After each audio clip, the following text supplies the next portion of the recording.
ఎప్పుడైతే విశాలమైన ఇళ్లలో నివసించడం మొదలెట్టారో అప్పటి నుండి వారి హృదయాలు కుచించుకుపోయాయి,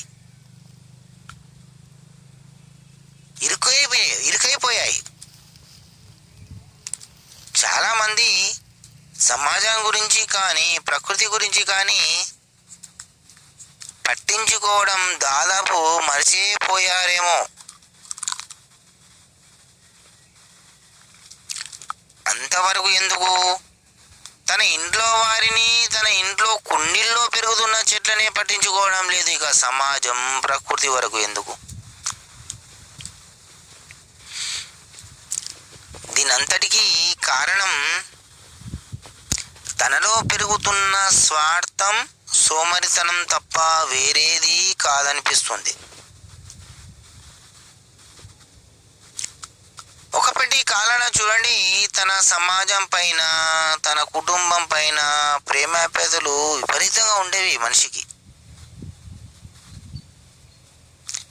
ఏది చేసినా ఎదుటి వారి సంతృప్తి అయిన తర్వాతే తాను తృప్తి పడేవాడు.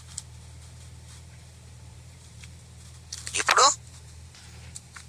సమాజం విషయం ప్రక్కన పెట్టండి, తన ఇంట్లో ఉన్న తల్లిదండ్రుల కొరకు కానీ, తన భార్య పిల్లల సంతృప్తి కొరకు కానీ ఎక్కడ ఆలోచిస్తున్నాడు?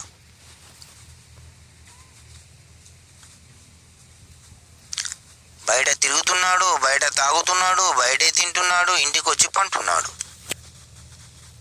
కొందరి విషయంలో ఈ చివరిది కూడా ఉండదు పాపం. అంటే మనిషి విశాలమైన ఇళ్లలో నివసిస్తూనే ఇరుకైన మనస్సుతో జీవితాన్ని కొనసాగిస్తున్నాడు.